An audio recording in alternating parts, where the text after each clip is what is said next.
Hello there, it's the 22nd of May. Welcome along to Renew Every Morning. And we have a really interesting verse to have a look at today, which is from the book of Isaiah in 28.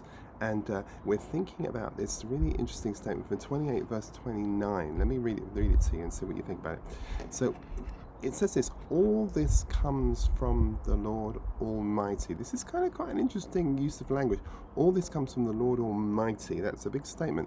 Whose plan is wonderful and whose wisdom is magnificent. So bear in mind when we're getting into this, because you might well be entitled to ask. In fact, if you're a good student, you should ask all what, because when the scripture begins by saying all this comes from the Lord, then obviously there's some context we need to understand. So we'll do that in just a second. But hear what he says. Three descriptions. One, he's the Lord Almighty. That's quite an assertive thing for him to say. And let me tell you about my plan. It's wonderful.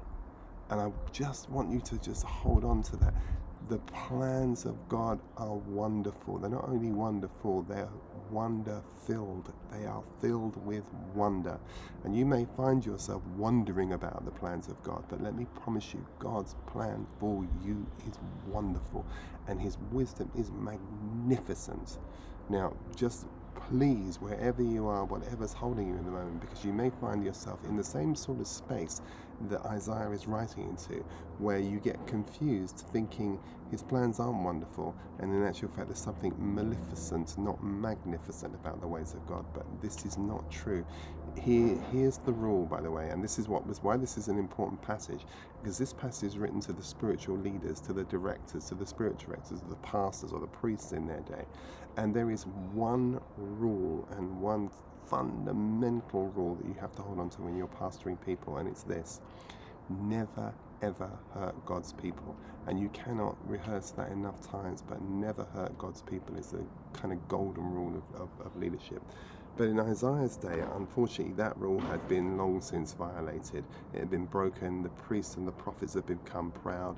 They'd become very confused about who they were. Their position, their place has become rather strange. And they literally had become sort of intoxicated, both spiritually and, sadly to say, in some respects, actually physically.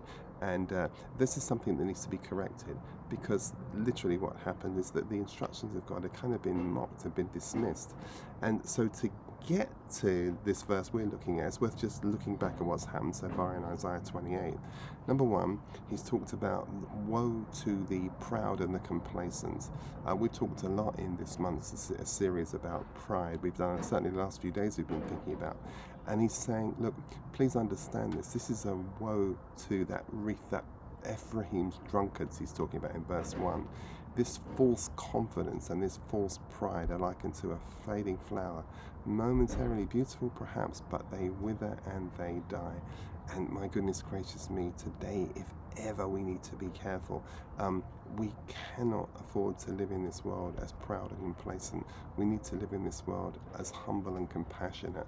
And honestly, if you are being led by a proud and complacent person, please, please, please heed that, because this text is about the absolute reverse of that. Because this is the second point that's made in verse 2 of Isaiah 28. Human strength will fail. The Lord is the one who is powerful and strong. Trust in self-made security, in your own money, in your own strength, in your own power, in your own weapons, whatever else it might be, will be swept away. Real power is in God alone. And what's happened here is the religious leaders of the day have lost their spiritual clarity. Priests and prophets literally staggering around, being drunk on beer. The spiritual elites are intoxicated, not just by wine, but by their own self-importance and their own self-distortions.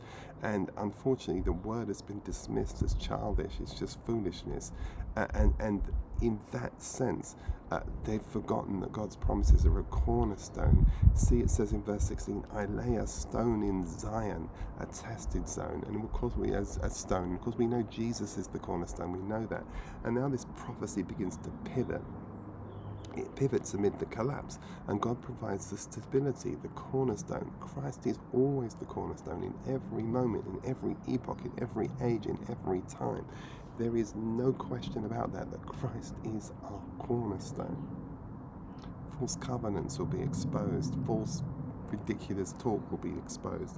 But God teaches even in this environment gently and wisely. Now, what does he say? He says, look, all this comes from the Lord Almighty, whose plan is wonderful and whose wisdom is magnificent.